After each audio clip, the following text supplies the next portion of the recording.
Abençoa, Senhor, as famílias, amém. Abençoa, Senhor, a minha também. Fala pessoal, tudo bem? Estamos aqui hoje então, mais uma vez, gravando mais um episódio do nosso podcast da Sagrada Família, o nosso Sagrada Cast. Então, muito obrigado a você que está nos assistindo, que nos acompanha aqui no nosso YouTube, esse nosso projeto que a gente está fazendo aí para poder trazer um pouco mais das pessoas da nossa comunidade, da história da nossa paróquia, para contar um pouquinho da caminhada, da fé, da vida, do testemunho dessas pessoas para a gente, tá? Hoje a gente está aqui com um convidado muito especial, o Padre Cláudio. Muito obrigado, Padre, por ter topado, por ter aceitado o nosso convite para esse papo. Queria agradecer o senhor, então, por ter nos recebido aqui, né, na sua casa, na sua paróquia. Muito obrigado, Padre. Eu que agradeço, Sagrada Cast, olha, gostei do nome. Que prazer, obrigado pelo convite, a oportunidade de estar aqui com vocês e nosso bate-papo seja muito bom, que a gente possa aí falar bastante coisa legal para o povo. Vai ser ótimo, se Deus quiser. Bom, Padre, eu costumo começar esse papo sempre perguntando a mesma coisa para quem a gente conversa aqui. É uma coisa que a gente não sabe, né? Então, como que era o Padre Cláudio antes, né, de ser o Padre Cláudio, de ser o Cláudio, na verdade, né? O Claudinho, né? A criança, a infância. Como que era? O senhor já vem de uma família que era religiosa, já teve uma infância na igreja, ou não? Então, na verdade, eu considero a minha família bastante religiosa, mas não assim, na minha infância, não se tinha o costume de ir à igreja, isso não. Mas quando eu digo religiosa, assim, porque eu cresci num ambiente de muita fé, né? Minha mãe sempre católica, mas é uma católica que não vai na missa, mas assim, uma pessoa de muita oração, de muita fé. Então, esse ambiente, assim, me ajudou muito na minha experiência com Deus. Eu lembro que, assim, eu venho de quem me conhece aí da paróquia sabe disso, de um lugar muito humilde lá no Parque Avaí, né? Minha infância foi bem simples, a gente passou, assim, até por bastante dificuldade. O que me marcou muito é que a minha mãe sempre falava para mim, né? Uma coisa, eu até queria, né, que as mães aí ouvindo, como isso é importante, né? Ela me dizia para que eu rezasse, também, principalmente quando estava em alguma situação difícil, a minha mãe me criou sozinha, meu pai tinha separado dela, meu pai infelizmente tinha problema do alcoolismo, então ela se separou, eu era bem novo, eu nem lembro dos dois juntos, né? Então, e ela criou eu e meu irmão sozinhos, né? E ela nos momentos difíceis dizia isso, ela falava, Cláudia, reza porque Deus ouve mais rápido a oração das crianças. Então eu acreditei, eu criança acreditei muito naquilo, né? Aí eu lembro que eu ia pro meu quarto e isso me marcou muito. Eu ia pro meu quarto, eu me ajoelhava e eu rezava. Não sei, nem lembro como é que eu rezava, mas eu falava do meu jeito lá. Até uma coisa engraçada, assim, né, que acontecia, que a mãe todo dia à noite antes de dormir, ela sempre rezava, fazia, ela ficava um bom tempo fazendo as orações. Só que não dava para ouvir o que ela estava rezando, né? Aí eu só via ela, porque sabe aquela pessoa que quando reza fica, por exemplo, a Ave Maria, ai, gente, com você, só assim, né? Aí eu via ela fazendo aquilo, eu achava que rezar era fazer aquilo. Aí eu lembro que eu ia também rezar, aí eu ficava fazendo isso, achava que assim era que se rezava, né? Então, mas eu cresci num ambiente muito amor, né? Embora a gente não ia para a igreja, mas a minha mãe me transmitiu muito a questão da fé, uma educação bastante rígida, né? Então só ela para criar dois meninos, então ela era bem firme, né, na questão dos valores, questão de estudo, né? Então mesmo a gente não tendo muita estrutura, né, muitas condições, mas ela pegava bastante no pé para que estudasse, repetir de ano era uma coisa impensável, não fazer, não tirar nota era impensável. Então, tanto eu quanto meu irmão, a gente cresceu assim, bem nesse caminho. Eu acho que é importante ter essa firmeza com os filhos, né? Sim. Eu agradeço muito a minha mãe porque ela me ajudou bastante nisso. Mas eu, como criança, eu não era assim muito sapeca, eu era faladeiro, tagarela, sempre. Acho que já era o dom da palavra que estava ali, sabe? Mas eu era bem tagarela, falava, conversava com todo mundo. é um pouco sensível, sabe, chorão, né, meio manhoso, às vezes. Eu não era muito de ficar na rua, só quando brincadeiras de criança, coisas normais, Sim. mas era bem caseiro, Você era o mais assim. novo? Porque Dois? isso, São dois irmãos. dois irmãos. Aí depois, quando eu ia fazer 14 anos, que nasceu a minha irmã, né? Hum, Mas a infância mesmo era só eu e meu irmão. eu também, eu era caçula, então também era meio chorãozinho, né? Eu, vi que Os caçulas, os em algum caçulas momento eu aprendi que ficam manhosos. chorar eu ganhava as coisas, então É, o caçula tem dessas, né? fazendeiro, fica ali. Eu era esse Fazer uma daí. mãe. Aí depois perdi o posto de caçula, É, minha irmã chegou e eu parei. que legal, mas essa acho que é a prova, né? De que quando a gente diz que a família é a primeira igreja, né? Como se disse, mesmo sem ser muito religiosa, né? A sua mãe ela transmitiu religiosidade, né? Isso, Transmitiu a fé, espiritualidade, a fé. espiritualidade. Isso é importante, né? A gente não, é a prova mesmo, né? De que a família é a primeira igreja, né? A nossa primeira comunidade, né? Eu Isso gostei, essa expressão, igreja doméstica. O Papa é isso. São João Paulo II, né, ele usava muito essa expressão, Sim, e realmente faz toda a diferença, né? Na minha infância também, agora você falou, eu lembrei, a minha madrinha, né, o nome dela é Teresa, e meu padrinho Fábio. Ela era ministra lá na Santa Rita, na capela, né, porque eu cresci ali no bairro Parque Avaí, Capela Santa Rita, então meu padrinho Fábio, que é filho dela. Então, assim, eles foram uma grande referência para mim, sabe, na infância. E olha que coisa interessante, que ele até me fez ficar na igreja, porque eu comecei a ir, uma catequista foi na porta da minha casa, né, chamou, o nome dela é Elisângela, inclusive eu acho que até hoje ela continua dando catequese. E minha mãe me deixou fazer, eu pedi para minha mãe me colocar, né, e eu comecei a fazer. E o que me fez, assim, eu lembro, eu admirava muito isso na igreja, o que me fez permanecer, é o carinho das pessoas, sabe? Na minha madrinha, por exemplo, eu estava ali, então aquela referência muito carinhosa. Eu era criança, então, sabe aquela criança pequenininha que quer ficar segurando o cestinho do ofertório? Na época a gente fazia assim. Então toda missa, o cestinho do ofertório era meu, né? Eu era bem pequenininho, cabelinho todo enroladinho, eu me colocava, então todo mundo achava uma graça, né? E eu via aquilo e me sentia o máximo, me sentia acolhido, né? Então eu fiquei com essas coisas boas, me colocavam para, me davam pequenas responsabilidades, claro, sim. mas foram me inserindo bem, né? Então, isso na infância na igreja, mesmo que nem minha família teve a religiosidade, mas o permanecer na comunidade veio muito desse acolhimento que eu senti Que das legal. pessoas, foi muito importante. E aí você começou então ali na catequese e nunca mais É, saiu. assim, teve alguns, né, altos e baixos, mas foi pouco, foram coisas poucas. O que que acontece? Eu comecei, foi em 98, a catequese a primeira fase, a gente chama, não Sim, sei, hoje aqui na paróquia a gente não divide mais por fase, porque tem as etapas, né? sim. Mas na época era assim, primeira e segunda fase, como se fosse escola, né? Primeiro ano e segundo ano. Então, eu fiz a primeira fase, aí nós mudamos, né, por um tempo lá para o bairro Sítio Bom Jesus, porque a minha casa ia fazer uma pequena reforma, e minha mãe estava namorando, então a gente foi para a casa do meu padrasto. E aí, nesse tempo, eu parei, eu fiz uma pausa, né, então, em 99 eu fiquei sem fazer, Ah, sim. né, então, mas aí quando eu voltei em 2000, né, aliás, no finzinho de 99, no ano 2000, aí, de novo, me chamaram para voltar para a catequese. Ah, você voltou, agora você não quer voltar? Olha como é importante, né? Na igreja, a gente ter essa coisa do acolhimento, a gente chamar, né, e ir atrás mesmo, né? Porque talvez se não tivessem vindo, né, me chamavam de Claudinho. Claudinho, você não vai voltar para a catequese? Aí eu falei, ah, mas agora eu vou ter que fazer tudo de novo, porque eu parei, meio que nem avisei, né? Aí falaram, não, você não precisa fazer tudo de novo, você fez tão bem, você caminhou, você volta para a segunda fase. Então teve muito dessa coisa do acolhimento, do convite, né? Então eu me senti especial, me senti importante.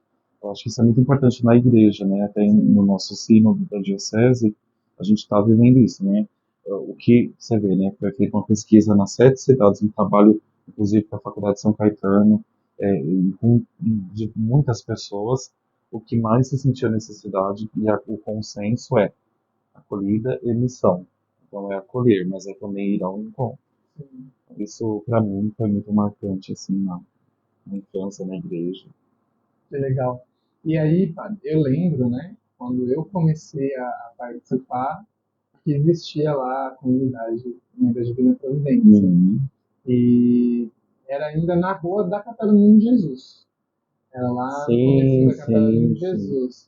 Não sei se essa foi a primeira casa da comunidade, Foi a mas primeira. foi onde eu conheci, Foi né, a Maria Covensk, comunidade. o nome da rua. Isso, Nossa, eu até lembro o nome. isso Era lá, mesmo. lá foi a primeira casa. E aí, como que foi isso? O VPI tinha, eu sei que tinha um grupo de jovens antes, né? Certo? E aí, se não me engano, a história é essa, que do grupo de jovens surgiu a Comunidade. comunidade, com o Reginaldo e a Denise, né? Foi isso. Assim, na época tinha o JUC, né, Jovens Unidos com Cristo, ou Jovens em União com Cristo. Se eu errei, me desculpe. Mas é um dos dois, certeza. Né? Então, o JUC acontecia no Menino Jesus, na capela. Só que o que foi se sentindo, né? Os jovens, os adultos, as pessoas que participavam, acabavam o encontro dos jovens, eles tinham vontade de estar mais juntos, né? Aquele desejo de estarem, e vontade de rezar mais, de estar mais em adoração, e de ficar partilhando a vida, porque todo mundo estava em comum ali, né? Na mesma busca de santidade, mesmo caminho. Então eu lembro que o Reginaldo ele foi sentindo assim, né, algo movendo o coração dele. A questão de novas comunidades ainda não era, hoje tem muitas, né, inclusive, Sim. são muitas novas comunidades, mas não era Era assim, muito novo isso ainda, né? ainda era muito novo. A comunidade de Árvore da Cruz ela foi fundada em 2003, ela foi fundada. Só que aí mas o Reginaldo estava muito tempo rezando por isso. Sim. E na época não era, eu ia no Juque de vez em quando, eu ia, mas eu estava mais, quando eu morava lá no Carcavaí, eu estava mais ligado à Santa Rita, mas eu estava namorando um grupo de jovens, né? Então, o Juque. Então, nós tínhamos o nosso, que era filho de Davi, lá na Santa Rita.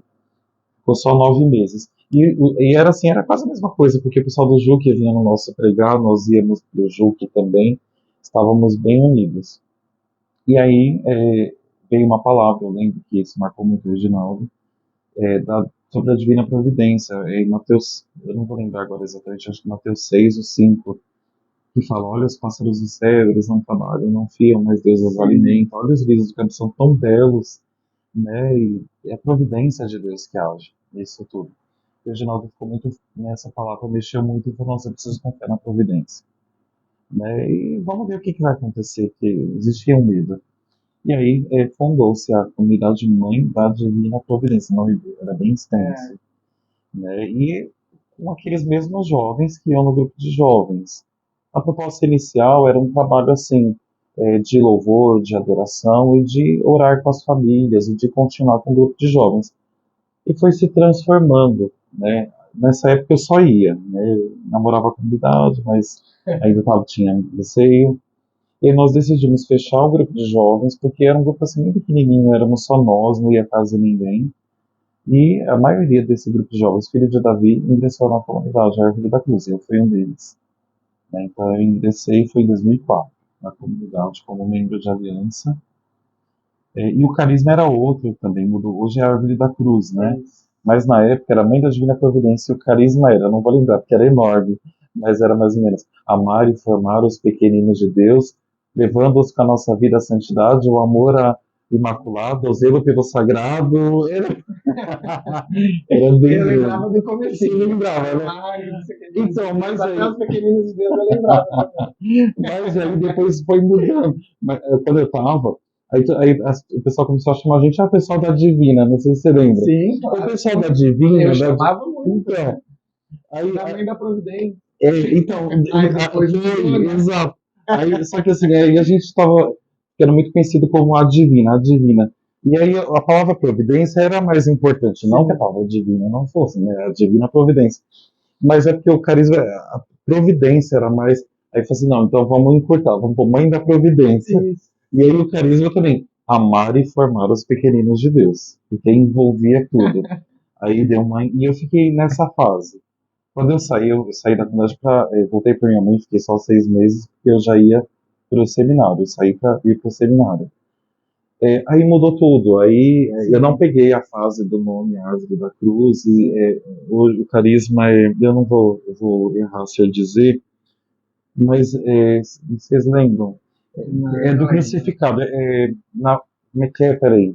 É assim, depois eu até pesquiso aqui, mas reconhecer na divindade de Deus a nossa humanidade. Eu não lembro direito, assim, né? Então foi tudo sendo reformulado, mas assim, continuou com a mesma essência. Eu tive muitas experiências lindas na comunidade. Ó, foi ali que eu descobri o dom de cantar, por exemplo. Sim, Eu, eu cantava em casa, mas eu não sabia que, né, eu tinha um dom que Deus tinha me dado para isso. sim. E aí a comunidade me empurrou, eu lembro que eu fugia com todas as forças. Eu saía frustradíssimo porque ia cantar, não conseguia fazer as coisas que eu tinha ensaiado. Eu saía bem frustrado, mas não, Paulo, você tem que continuar. E também até pela necessidade, para falar a verdade, porque eu era o único rapaz, né, para fazer a voz masculina. Ninguém, eu ainda arriscava, os outros nem pensaram, fugiam, né? Então acabou que ali eu desenvolvi um pouco dessa parte, também a questão da pregação começou a vir muito. Sim. Lá eu fui intercessor, nossa, fiz tanta coisa, fui na divulgação. Quantos anos você ficou na comunidade? Ó, no total foram 4 anos e meio.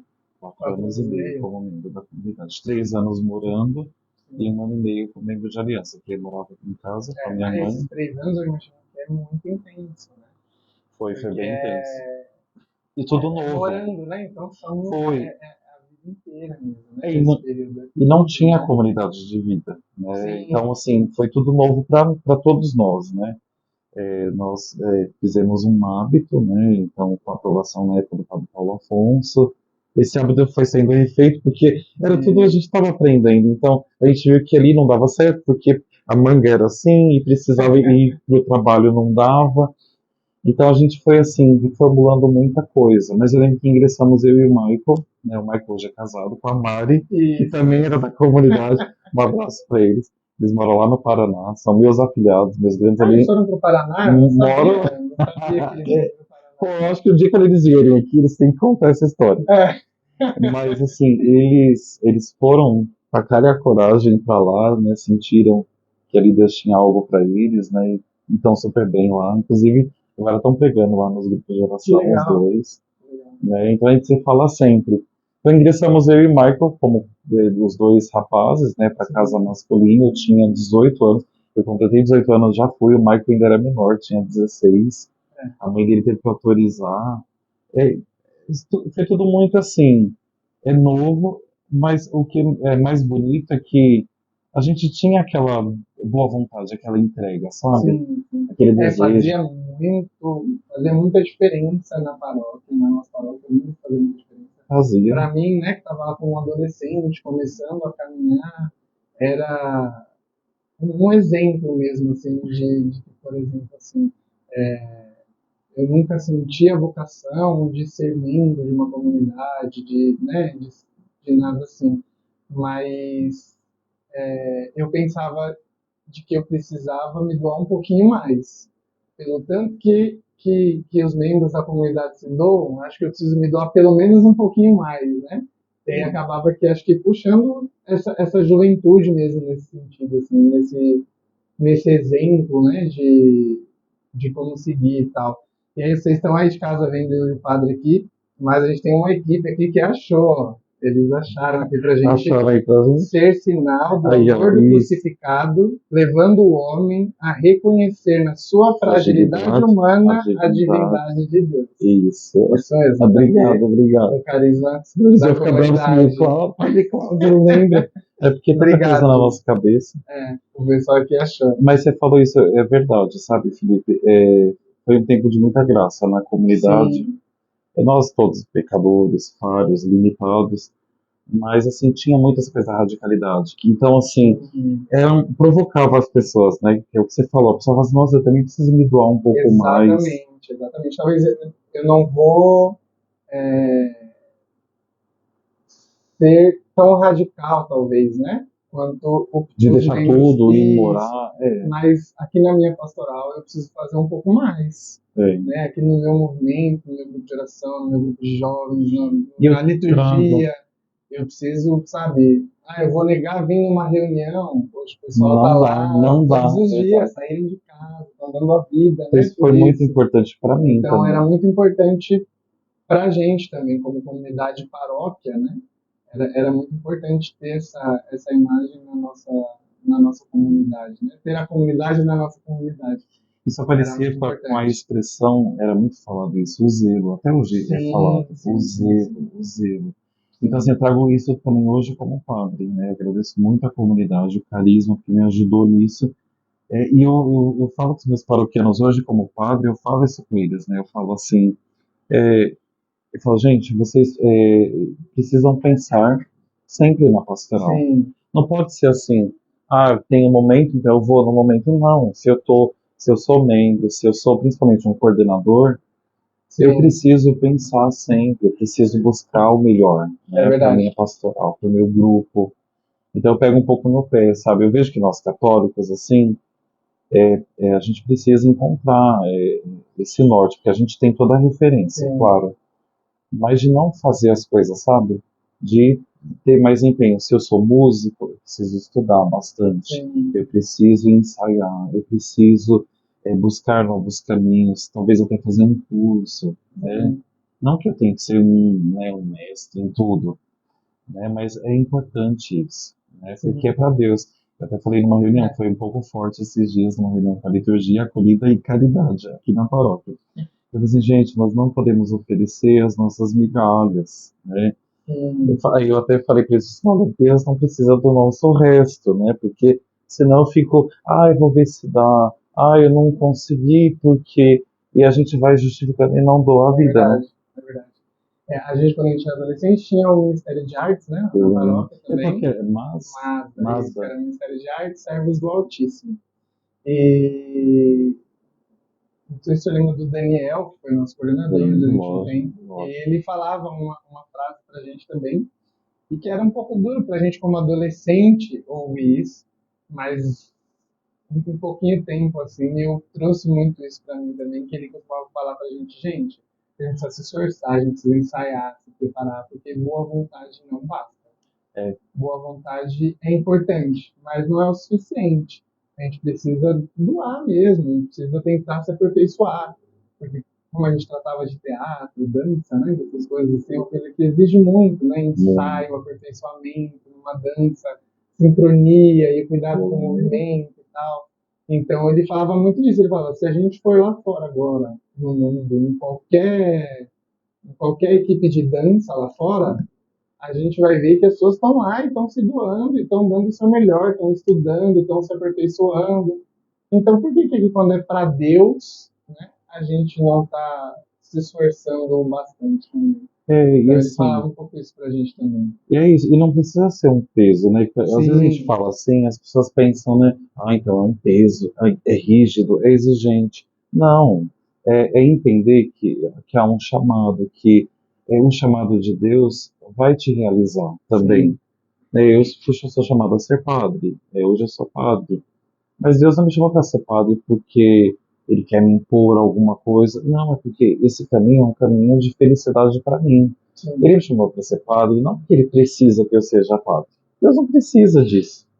Ele me chamou porque Ele quer me amar dessa forma, Ele quer sim, mostrar que me ama. Então, se você tem uma pastoral, um ministério, enfim, o que quer que seja na igreja, se doe, porque ali você vai sentir o quanto Deus te ama, sim, né?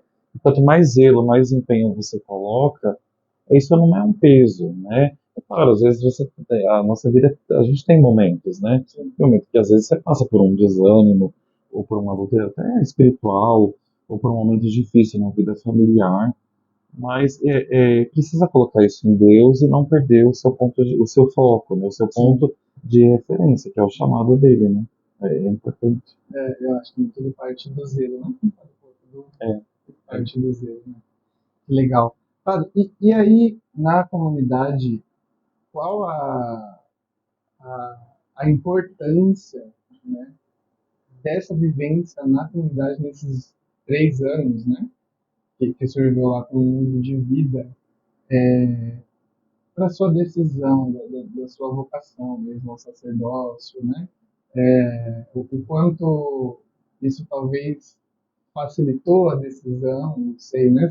Não sei se é o termo facilitou, assim, Sim. mas o quanto foi mais fácil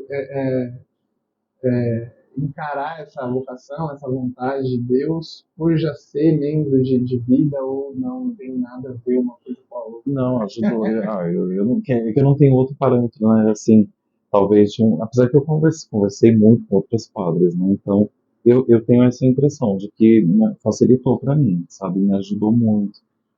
Porque, assim, muitos jovens, entendam o que eu vou dizer, tá? Pelo amor de Deus. Mas chegam no seminário, vou usar essa expressão, cruz, né? Sim, Chega mais cru, no sentido assim, ele não teve tanta responsabilidade, né? Uma vivência talvez um pouco mais aprofundada de alguma coisa, né? Talvez não passou por conflitos na igreja de ter que administrar, sim, que a vida fraterna faz com que isso apareça. é natural. E aí ele entra no seminário, talvez ele sinta um pouco mais esse impacto. Com alguns colegas que eu conversei, me falaram isso, né? Alguns até, eu lembro que quando eu entrei no seminário, claro que eu fugia disso, mas eu era procurado, por exemplo, para dar conselhos para os outros, né? E olha que eu tinha a mesma idade, aliás, eu era o segundo mais novo, os outros eram mais velhos que eu, e outros de outras turmas, assim, eu acho que eu era um velho, já no meu corpo. E até hoje eu falo, gente, eu sou um velho de 50 anos no corpo de 35.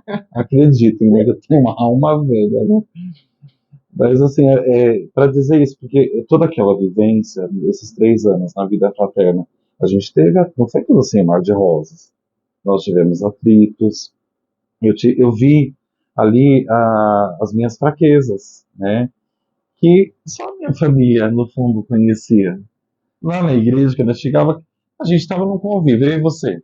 A gente era só alegria. Agora, vamos morar junto. Ó, Felipe, né, aí vem as minhas manias, eu vejo as suas.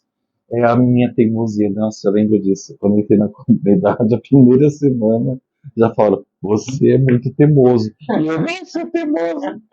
Né? E, de fato, eu tive que reconhecer. Não, tudo bem, é verdade, eu sou teimoso. Mas essa teimosia pode se transformar em perseverança. Né? E é verdade, eu li isso num livro do Frei Elias Vela. Eu lembro que hoje, já falecido, mas o Frei Elias Vela, um grande exorcista, ele fala que na nossa vida, olha que interessante,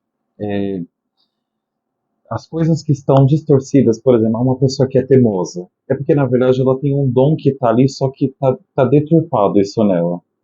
Então ela tem um dom da perseverança, que seria uma teimosia boa, Sim. né? Mas só que ele usa isso, tá deturpado nele, precisa tirar os excessos, né? Lapidar. Uma pessoa, por exemplo, inclusive ele cita, né, figuras, né, bíblicas, né? Ele cita Paulo. Paulo, ele perseguia os cristãos. Ele estava na morte de Estevão, que foi apedrejado. Sim. Paulo tinha uma ira. A gente vê uma coisa assim até. E aí depois, quando Paulo. Isso, né? Então, o zelo.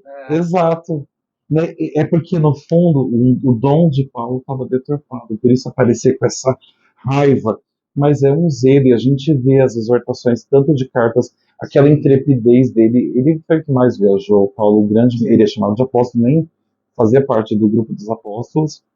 Mas ele fala, Deus me escolheu como um abortivo, eu vim aqui, eu fui chamado para ser apóstolo, e a gente vê a doçura dele em 1 Coríntios 13, na caridade, né?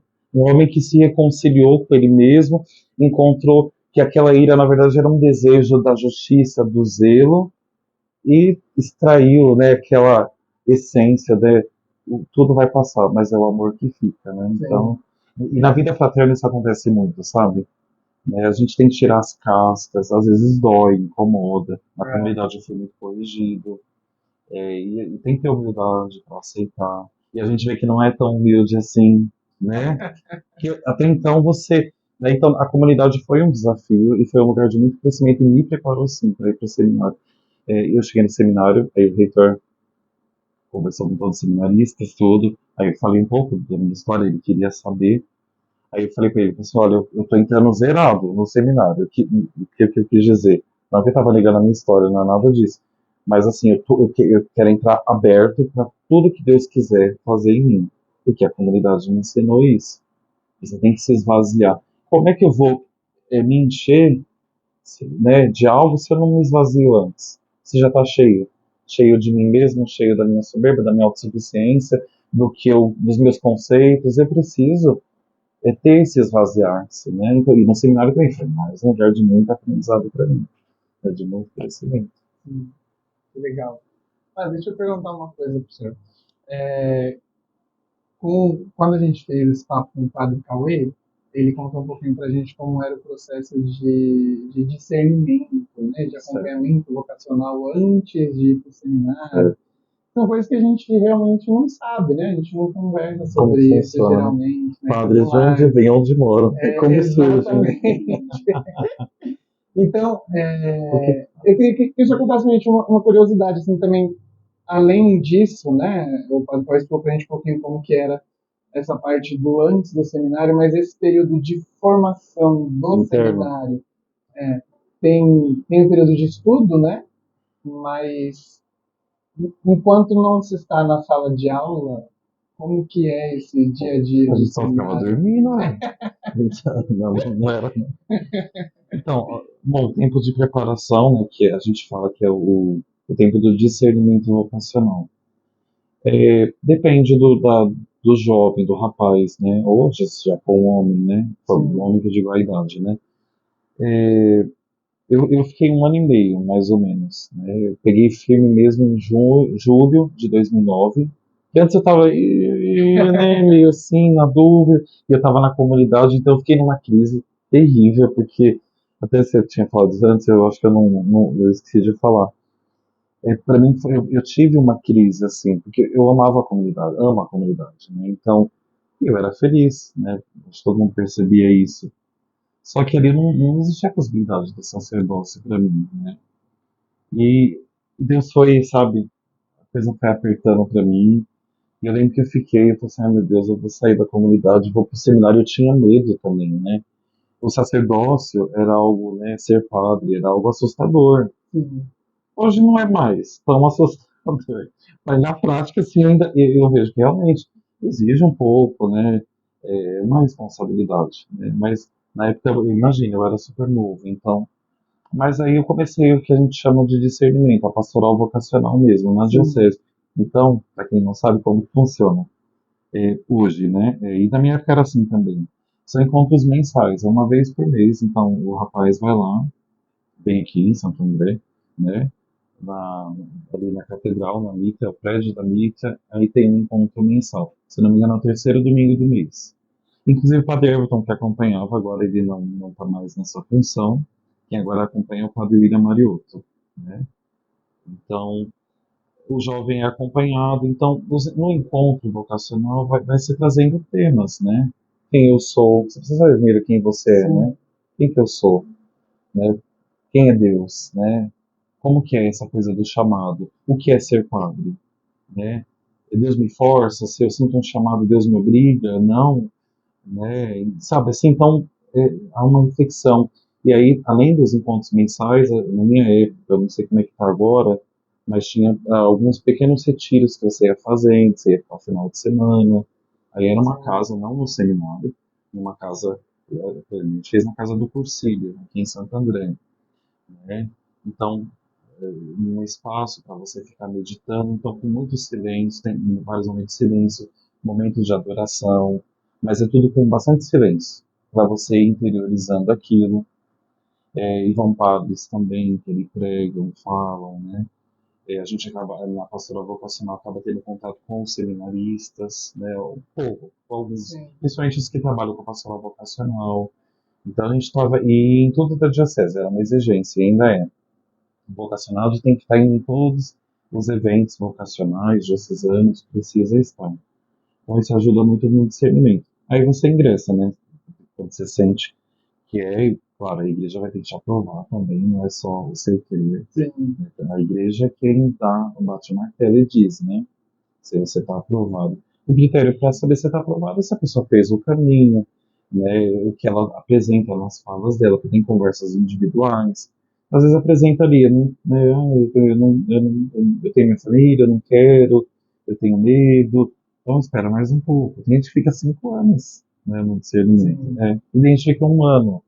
Então depende muito de cada pessoa, do tempo de cada um. E outros veem que não é vocação. E outros não veem que não é vocação, não percebem, acham que tem, mas ali claramente o padre que acompanha e é preparado para isso, ele fala, olha, não é muito esse o caminho, né? Eu sei que você tem esse desejo, mas aqui, né, você está dando sinais de outra coisa. Então, não sou eu que decido, né? Eu decido sim, né, o meu sim, mas a igreja vai me aprovar. Internamente no seminário é isso, você perguntou. Primeiro ano é ano introdutório, que é chamado de propedêutico. Então nós tínhamos aula todos os dias, né, de manhã e à tarde. Às vezes algumas tardes não tinha, porque senão a gente ia ficar o dia inteiro estudando. Mas tinha quase todos os dias, na verdade, de manhã e à tarde. Aí tinha um intervalinho ali para a gente tomar café, almoçar. Mas o que, que tinha nesses estudos introdutórios? Introdução à filosofia, aula de português. Às vezes o jovem ele veio que nem eu vim do ensino médio normal, estadual. Embora sempre gostei da língua portuguesa, então eu tinha facilidade. Mas às vezes nem todo mundo tem ou gosta, mas precisa, porque você vai fazer depois filosofia. Então, filosofia, você precisa ter o português ali bem desenvolvido, né? Depois teologia. Então, a gente tinha aula também de arte, de teatro. É mesmo? Sabe para quê? Para ajudar na desenvoltura, perder um pouco a timidez. Alguns são super extrovertidos, outros muito tímidos, introvertidos. Não que a introversão seja um problema, mas assim, se a pessoa ela não consegue lidar com isso, e aí a aula de teatro era para a pessoa aprender a lidar com isso. Quem é introvertido vai ser introvertido, né? Sim. Mas ele vai aprender a lidar, ultrapassar essa barreira, porque como padre ele vai ter que se comunicar. Ele vai precisar dar Legal. Não com a sabia cara disso. de. Isso é uma curiosidade É, legal. Qualquer dia a gente põe o Padre Everton então para então, encenar lá pra gente também na paróquia. ele fez. Foi o padre Everton que ele fez. Mas eu acho que ele é do time dos tímidos. Mas então tinha aula de canto gregoriano, a gente fez, né, durante. Eu não sei se ainda. Hoje eu não sei como é que tá, mas tô falando Sim. em época. Canto gregoriano, então, e eu gostava de música, mas os que não gostavam, tudo bem, mas você vai aprender, ter uma noção. A gente aprendeu a cantar toda a missa de Ângeles, né, toda a missa de Ângeles, tudo em latim. Então foi legal, foi bacana, né, deu uma referência para nós, né, tinha aula de história da diocese. Poxa, Que a gente legal. vai ser padre da diocese, tem que saber a história da Sim. diocese. Hoje eu sei que tem até a história da igreja, né, inclusive o padre William que dá. Então, assim, vai se aprofundando. Hoje, na minha época não tinha, mas tem a preparação pro TCC, sabe? Para fazer um artigo científico. Aí é o ano introdutório. Depois 3 de filosofia, que é uma faculdade, né? E depois 4 de teologia. Então você já somou 8 anos, né? E depois tem o último ano, que é o ano que você vai ordenar padre. Então, com 1 ano, então você coloca 8 anos, mais uns 2 de acompanhamento vocacional, 10. Dá uns 10 anos e meio aí. O padre põe no forno, depois de 10 anos e meio você tira. Né? Mas é que a igreja leva muito a sério, né? O sacerdócio, o ser padre, Ah, né? Que importante. vai cuidar de um povo, um rebanho. Mas são curiosidades que a gente não sabe, né? A gente sabe só que o Cláudio foi pro seminário, 10 anos depois o Cláudio voltou, a gente foi na ordenação dele, ele é padre. E assim, na época da filosofia, a gente estudava de manhã na faculdade, à tarde tinha sempre alguma formação. Então lá trabalha-se a dimensão intelectual, na minha época humano-afetiva, e espiritual, comunitária e pastoral. Então cinco braços, né? Enfim, que a gente tinha que estar ali alinhando para estar sempre em comunhão com a igreja, porque não é só o estudo, né? Só que Sim. você precisa estar em comunhão, você precisa estar entendendo. Então a gente estudava bastante, né? E todo dia a missa diária, no seminário, as orações, né? Não sei se todos conhecem, tem a liturgia das horas. Sim. Então tem a oração chamada Laudes, que é de manhã, vésperas, que é à tarde, e completas à noite. Toda semana a adoração ao Santíssimo. Enfim, e fora que no final de semana a gente sempre vai para uma paróquia seminarista, né? Inclusive, eu estou recebendo esse ano um seminarista, o Bruno, tá aqui.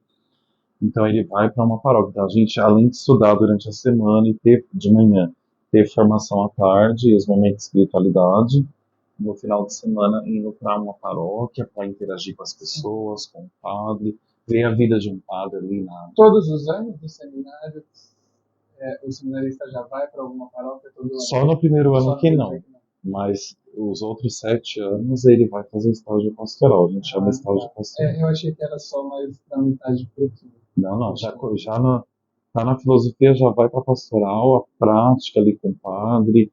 E aí o Aula padre. prática, né? Aula É prática. isso, digamos, é isso, aula prática. E o padre vai ver alguma coisa, corrige, vai te dar responsabilidade, já dar uma formação. Ou eu, no meu caso, eu na filosofia já fazia a celebração da palavra. Meu Deus, você me ajuda, Nossa Senhora. Então, eu tinha que o padre me dar uma bênção, então eu quero ser. E foi, enfim, aí você vai aprendendo assim, né? Que legal, É bem intenso. que bacana. Bom, a gente vai chegando no final aqui já do nosso papo. Foi muito divertido, muito legal. E aí, como a gente já tem feito, a gente pede sempre para quem vem aqui bater esse papo com a gente trazer um objeto, trazer alguma coisa que represente, né, que tenha um significado, para contar para a gente uma história a mais, aí, um testemunho, né, digamos assim, que o padre trouxe para a gente. Mas eu trouxe aqui uma almofadinha, um travesseirinho. Vocês estão vendo aí? Dá pra ver bem? Dá pra ver? gente? Aí tá escrito meu nome, inclusive, ó. Então, essa almofadinha ou travesseirinho, como quiser chamar, é muito marcante pra mim. Você fala assim, mas por que você dorme todo dia? O que que é, né? Desde criança. Ele foi utilizado por mim no dia da minha ordenação diaconal e na ordenação presbiteral. Ou seja, quando foi ordenado diácono e depois padre. Então, só para vocês saberem, antes de ser padre, todo padre é diácono. E uma ordenação não anula a outra. Então, eu também sou diácono. Então, tem um gesto na ordenação que faz parte do rito, inclusive, do rito da ordenação, em que você se prostra no chão. Você fica deitado com o rosto voltado, e ali se canta a ladainha de todos os santos, né? Pedindo a intercessão do céu todo, né? É isso, de todos os santos, porque logo depois já vai ser a imposição do bispo, você vai se tornar, Sim. né, vai ser a sua ordenação, vai pedir o Espírito Santo ali, vai te ungir. Então é um momento muito marcante na ordenação, assim, para mim foi muito marcante. E ali eu me prostrei. Cada um de nós padres a gente fez, né? Então, na minha turma em 5, e aí colocou ali, e eu vim, deitei, fiquei prostrado e fiquei com o rosto assim. E aqui caíram muitas lágrimas, né? Muitas lágrimas caíram nessa minha almofada, e eu guardo ela, né? Todos nós padres, a gente guarda. Foi o dia mais especial, o dia mais importante da minha vida, é o dia em que eu me tornei padre. No dia 4 de agosto de 2018, né? Então simboliza muita coisa, simboliza o momento, porque ali quando você se prostra, digamos metaforicamente, né? Você está morrendo, morre ali, né? E nasce, porque muda o ser do padre, até, né? O ser, né? Dois sacramentos que mudam o nosso caráter é o batismo. Então, no batismo, você deixa de ser criatura, você se torna filho de Deus. É uma marca que vai ficar para sempre, mudou o seu ser. E o outro que imprime caráter, né, que imprime caráter é o batismo, o outro que imprime caráter é a ordem.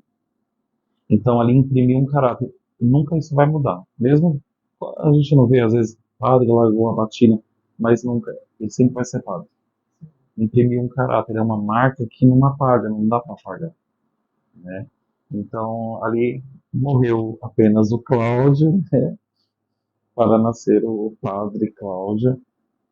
E é isso, né? Essa é uma das lembranças. Tem muitas lembranças da ordenação, mas eu achei bem simbólico trazer para vocês, para compartilhar. Para mim, acho que é um dos momentos mais bonitos da Então, celebração da ordenação. É esse momento. Eu acho que todas as ordenações que eu já participei, fui, né, prestigiar tantos seminaristas que já passaram pela paróquia também, que a gente acaba fazendo amizade, né? E tem um carinho muito grande. Eu acho que é um dos momentos mais bonitos e acho que é o momento da veste também, é um momento que me E toca tem muito. um também que aqui na ordenação diaconal, eu lembro que eu chorava, eu estava aqui prostrado, eu chorava, e assim, o diafragma estava contra o chão, eu pulava, o corpo pulava, assim, porque eu chorei muito. Na presbiteral foi diferente, eu não chorei tanto nessa O parte. Padre Cauê contou a mesma Ele, coisa, sério, que para ele, o que que acontece? a ordenação Jesus, diaconal ele falou que foi mais, no momento de mais prostrar, emocionante, assim, acho que é onde muda a chave, né? Eu não sim, sei você vai qual que é fazer parte do clero. exatamente. Mas assim, o que que aconteceu comigo? Eu estava numa crise aqui desse travesseirinho na presbiteral, vou até abrir isso para vocês. Eu estava numa crise. Na diaconal chorando de emoção. Na presbiteral eu estava aqui, eu lembro que eu falava assim, vou até confidenciar. Eu falava, Jesus, eu não estou sentindo nada. Eu falava aqui, eu não estou sentindo nada, eu não estou emocionado. Eu estava seco, sabe? Eu não sei o que aconteceu comigo. E um momento ali que virou assim, foi maravilhoso, foi na imposição das mãos. Porque aí o bispo impôs as mãos e aí depois ele ia fazer a gente chama oração consecratória, é a oração da ordenação mesmo. Aí você vai se tornar padre. E aí o bispo ele impõe as mãos e ele faz assim, fica em silêncio e cada padre vai e impõe as mãos. Eu me arrepio de lembrar. Aí os padres Eu me começaram. arrepio de ouvir. Então, só de novo, bem pintadinho aqui. E cada padre vinha impondo as mãos. Eu estava ajoelhado, e quando cada padre vinha impondo as mãos, eu não sei, assim, eu senti uma força, eu senti. E foi um sentimento que eu não sabia descrever o que era. Aí me veio uma palavra, veio a palavra paternidade. Veio ali na hora. Aí ali eu comecei a chorar muito, né? Chorei muito. Porque eu falava, que sentimento é esse? Aí Deus me falou, é a paternidade. Então, o padre ele se torna pai.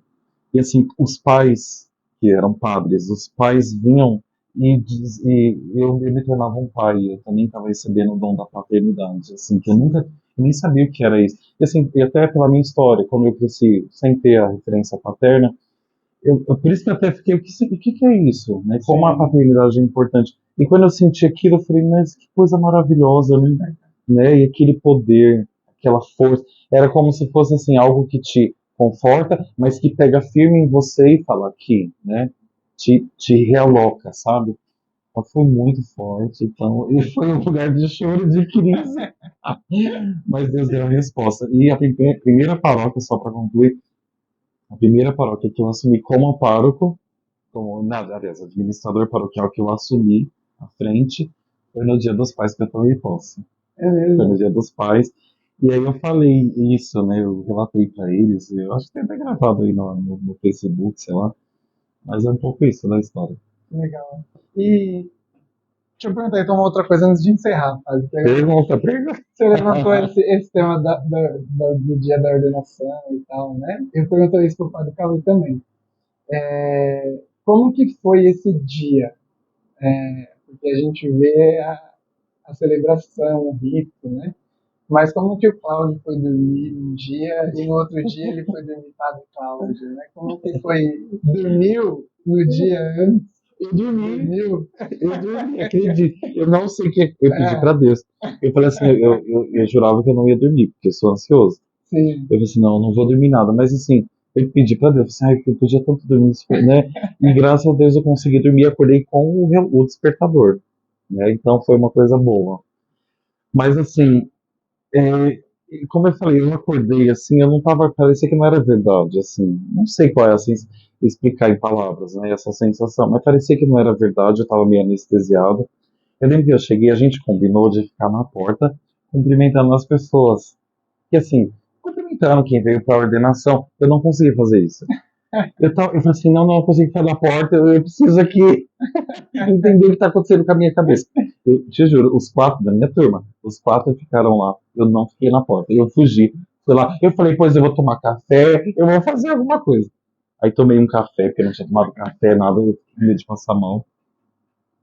E, E aí aconteceu a ordenação. Para quem está assistindo e estava na ordenação, o Padre Cláudio não estava lá porque ele era metido, não. Não, O não. Padre Cláudio estava em crise de ansiedade. Era quase isso. Porque eu não conseguia. E aí eu não ia conseguir. Sabe quando alguém fala, e aí, tá ansioso? Eu não ia conseguir responder isso. Eu não consigo entender quem é que vai casar e consegue ficar lá na porta. Porque quem casa, acho que não é a mesma. É um grande dia da sua vida. Então, pra mim, não deu. Eu fiquei no meu casamento. Você eu fiquei ficou, lá na Ave porta, Maria, não consegui. E eu pensava assim, nossa, eu não vou conseguir nada, porque eu sou muito ansioso também, né? Ó, Eu não vou conseguir fazer nada no dia, eu não vou ver nada. Mas eu Mas você fiquei, chorou- eu tava você numa chorou também? tranquilidade, e eu chorei na hora que ela entrou na igreja. eu sempre a hora que ele Eu chorei. chora. É um momento que tem um impacto, né? Quando você A sua noiva, vê né? ela vestida de noiva e tudo mais, tem um impacto mesmo. Mas eu lembro que eu fiquei na porta da igreja no meu Não, casamento. não consegui. Cumprimentei todo mundo, as famílias, os amigos que chegaram. E até como eu falei, como eu estava um pouco assim, anestesiado, eu queria, eu falei assim, não, eu preciso sentir aqui as coisas, eu preciso, que ali eu ia estar muito na muvuca, aí eu falei assim, não, eu preciso de uma pausa, né? Eu vou tomar um café, eu vou tentar manter aqui a minha, né, serena, porque eu fiquei muito ansioso, nervoso, todo mundo ficou, né? Só que os outros já estavam chorando lá na porta, e eu estava assim, com aquela ansiedade. E aí foi isso. Depois da ordenação, eu fui para minha casa, eu lembro, eu ficava assim, porque a gente unge as mãos e o óleo é muito perfumado. Aí eu lembro que eu ficava beijando a minha mão toda hora, meio, ai, nossa, e aquele perfume. Foi tudo muito marcante, né? Eu fui dormir com, é isso mesmo. Eu falei assim, nossa, eu tô dormindo, eu sou padre, né? Então foi algo assim, tanto é que eu falei assim, tá, e o que que eu faço agora? Eu sou padre, e agora? Uma coisa, Voltando né? a ser criança, né? Eu sou padre, como é que eu rezo antes de dormir? Vamos brincar aqui no Quase isso. Não, de verdade. A gente fica assim, eu falei assim, tá, agora eu sou padre, e aí, como é que... E agora? Daí quando eu fui a paróquia, eu vou pra igreja, eu fico aqui, o que que eu faço agora? Né? Parece que você não sabe mais fazer nada. Mas só para agora você falou isso, eu queria partilhar uma experiência que eu tive com Deus, né? Naquela semana da minha ordenação, eu ordenei padre. Aí eu estava já muito feliz, muito contente. Aí eu lembro que eu estava perto de dormir. Aí no quarto tinha um banheiro dentro do quarto mesmo. Aí eu lembro que eu não estava rezando, eu não estava em oração, nada disso. Aí eu falei assim, vou dormir, nananã. Levantei da cama e fui pro banheiro. Tanto é que eu nem lembro o que que eu fui fazer no banheiro. Mas me veio assim a gente fala uma locução, uma voz interior, que eu sei que não era a minha voz, né? Aí falou assim pra mim, é, os- é, o seu coração é um coração eucarístico, né? Ele falou isso. O seu coração é um coração eucarístico, né? O seu coração é sacerdotal. Foi, né, as palavras vindo, sabe? Aí eu lembro que agora o seu coração é eucarístico, né? Eu me sentia, eu não sei, assim, estranho, né? Falar. É como se eu fosse a Eucaristia, coisa meio assim. Eu falei assim, eu sou a Eucaristia, deu um insight, assim, que é difícil explicar o que que aconteceu. Eu lembro que eu nem lembro o que ia fazer, eu parei, aí eu fiz assim, sabe? Coloquei a mão assim no meu peito, fui, me encostei e fiquei ali com aquela presença, sabe? Então, é lindo ser padre. Ó, se algum jovem está aí ouvindo, né, um rapaz que está se sentindo e está em dúvida, não tenha medo, vá. Né? Tem os desafios, claro, no casamento também não tem. Sim. As pessoas olham para padre, ai, você é padre, ai, tipo, quase assim, meus pêsames, né? Bom sofrimento. Não, né? No casamento também tem as suas lutas. Então, se é chamado para o sacerdócio, não tenha medo, porque você vai ser muito feliz. Eu garanto isso, vai ser muito feliz. Vai ter a cruz, mas vai ser Cristo que está com Cristo, então está com ele, ela não está vazia. Então, né, tem Cristo. Né? Que legal, padre, obrigado. Eu queria muito obrigado. Obrigado. Foi ótimo, fiquei muito feliz, Eu adorei. também, compartilhar um pouquinho Muito bom, muito da bom. minha história com vocês. Queria pedir então para o senhor só deixar uma mensagem para a juventude da nossa paróquia. Para a juventude? Isso, para quem está nos assistindo aí. E depois deixar uma bênção para a gente poder. Tá bom, então, quero agradecer você, o Felipe, também agradecer essa equipe aqui, ó. A Valéria, os outros eu não tô lembrando o nome, desculpa. A Brenda e o Gabriel. A Brenda e o Gabriel, desculpa, né, que vieram também tão escondidinhos. Então, a mensagem que eu quero deixar para a nossa juventude É, é, eu acho que eu posso dizer isso. Doem a vida. Eu acho que esse é não tenha medo. Doa a vida por Cristo. Você não vai perder nada. Você vai sentir que você, no fundo, se encontrou mais ainda. Né? Não tenha medo. Não ache que deixando as coisas do mundo você vai perder a alegria. Né? Às vezes fica pensando, mas eu não vou viver, eu não vou. Não, você vai continuar vivendo, né? Se divertindo, mas plenamente em Cristo. Então não perca a vida com coisas que não valem a pena, né? Valorizem, né, a fé, a oração. E Deus fala com a gente, eu quero dizer isso para você, jovem, né? Deus fala com a gente, né? É só você falar, Senhor, fala comigo, e deixa Ele falar também, né? A gente faz a oração e não deixa Deus falar. Então faz a oração e fala, Senhor, agora eu quero te escutar. Aí Ele vai falar com você. Né? Talvez não vai ser uma voz que vai vir, talvez vai ser através de uma pessoa, de um sentimento, né? De uma inspiração, de uma música, né? Ou até da natureza, né? Por isso que Deus nos dá o olhar. Né? Eu falo, para uma pessoa que tem fé, que tem propósito, nada é à toa. Ela consegue ver os sinais de Deus. Então, você jovem, tenha intimidade com Jesus, busque a missa, a Eucaristia, né? Doe a sua vida, não tenha medo. Deus não toma nada. Na verdade, Ele nos dá uma vida maior, uma vida mais plena e mais feliz ainda. Agora vamos receber a bênção, né? Então, para você que nos acompanha, também quem está aqui, o Senhor esteja convosco. Ele está no meio de nós. Deus Pai de amor e bondade, derrame sobre vós as suas bênçãos e graças, vos encaminhe sempre na sua santa vontade e vos ajude a permanecer firmes no seguimento da fé em Cristo. Abençoe-vos Deus Todo-Poderoso, Pai e Filho e Espírito Santo. Amém. Padre, muito obrigado mais uma vez por ter topado, tá bom? Obrigado. Que bom te ver. Que feliz. Obrigado. Deus, que Muito bom. feliz. Olha que saudade. E é isso, gente. Então é mais um episódio do nosso podcast. Você compartilha com seus amigos, manda para a comunidade, para sua pastoral, para eles poderem também, para a gente poder difundir um pouquinho da história do Padre Cláudio, que é tão querido na nossa paróquia, na nossa comunidade. E até a próxima. Tchau, pessoal. Abençoa, Senhor, as famílias. Amém. Abençoa, Senhor, a minha também.